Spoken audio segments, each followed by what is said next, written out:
Salam dostlar, tanıtım var, tanışımdok programması başladı. Anamasa gittik. Aldığınızlarda gündep dursanızlar, aldığınızlarda durkurun, kol çalızlarmayan kostosunda. Asqatı Aliya, qanday gel oldunuz? Саламатсыздарбы, Мадинаның катталуучулары, Мадинаның буйрмандары, бардыңыздарга салам. Рахмат, жакшы келе олдум. Үйдөүлөр кандай? Үйдөгүлөр жакшы, экөөбүз бир үйдө жашайбыз. Сизге бир суроом бар да, жооп бере аласызбы? Кашыңызда акыркы жолу качан тердиңизлер? Акыркы жолу чын айтсам эсимде жок. Карантинге чейин терип турчумун, азыр айылда болуп. Көптөн бери тере элекмин. Экинчи сурообуз бар экен. Биттеп көрдүңүзбү? Өзүнчөлүк эжеке. Биттеп кичинекей кезимде каникулга Таятамдыкына барчумун. Ал жакта Рассвет деген айыл бар болчу. Күндү сайын сууга түшүп, чачыбызды кургатпай эле байлоочубуз да. Ошондо бир укмуш биттегем эсимде бар. Ооба биттеп көргөм. Эми албетте чоңойгондо эмесмин, кичинекей кезде. Турус Республикасынын гимнин билесизби? Билем. Кайсы куплетлерди окуйт? Биринчи куплет. Aklım gülü askan solu ortalar. Elimizden canım benim beraber. Sensiz kılım ağlatıyorsun bekinde. Saktap geldi bizim nadam babalar. Rahmat, rahmat, bravo. Кайсы тамакты катыра жасайсыз? Эң жакшы жасаган тамагым бул манты, плов, дымдама болсо керек боюнча. Айга турушка чыгып бересиз, эгерде жыйытыңыз бар болсо. Ооба. Айырмасы жок, шаардабы, айылдабы. Азырынча айта албайм, кайкатайын. Исагарын атканды билесизби? Өзүм жалгыз көп көргөн эмесмин, бирок чоң эжелерден, апалардын жардамы менен кабат болушум керекмин. Instagram баракчасында канча катталуучубуз бар? Азыркы учурда 6000ден ашып калды окшойт. Так санын билбейм.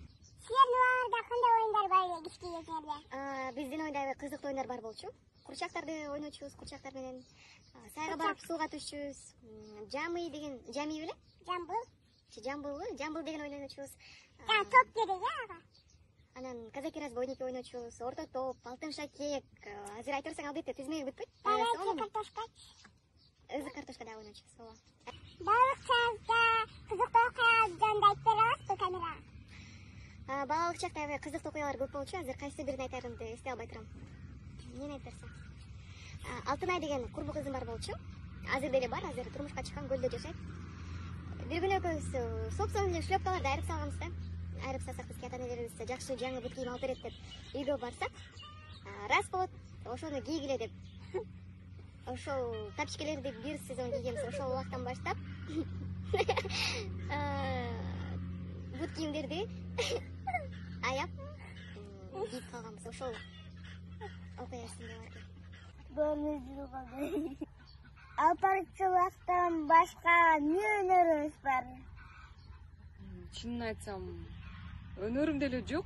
Балким хоббилер, кызыгуулар болушу мүмкүн. Мырдаганга кызыгам, бийлегенге, айтыштарды көрөм.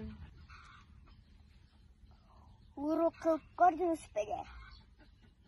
Серьезно айттым го. Эми кичинекей кезибизде болсо керек, жана айтып өтпөдүм, Рассветте каникулду ошол жактан өткөрчүбүз деп. Ал жакта дунгандардын полясы бар болчу, ал жака дарбыз, анделек, помидор, баклажан бар деген өстүрүшчү. Биз ошол жака барып дарбыз урдачубуз. Эң биринчи тапкан акчаңыз?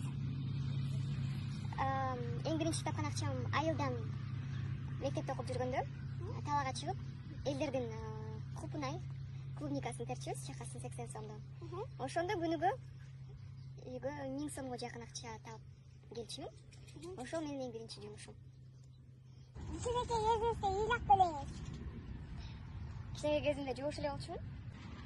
Бишкекте акыркы жолу качан жүрөсүз? Түшүмдү күнөө сен эле жүр. Азыр эртең менен сен мени окутуп келбедиң. Бас тартуу деп ошон үчүн жуунганга жетишкен жокмун. Биз Бишкекке катышкан турбайсызбы? Ошол жөнүндө айта кетсеңиз.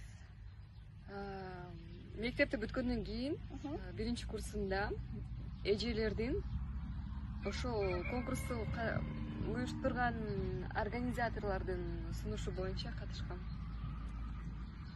Мисс Бишкекке катышкандай кээптериңиз жокко? Кандай кетесиз жокко? Мурдубуз барбайт, кашыбыз сартайт, чачыбыз бартайт.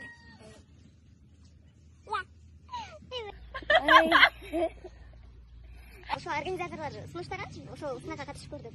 Ойлоп аткам мен чын эле сууга окшоймун десе, көрсө аларга акча керек экен. Акча топтош үчүн ошол жаштык, мастык кылып коюптурмун. Ошол. Өзүңүздү суумун деп эсептейсизби?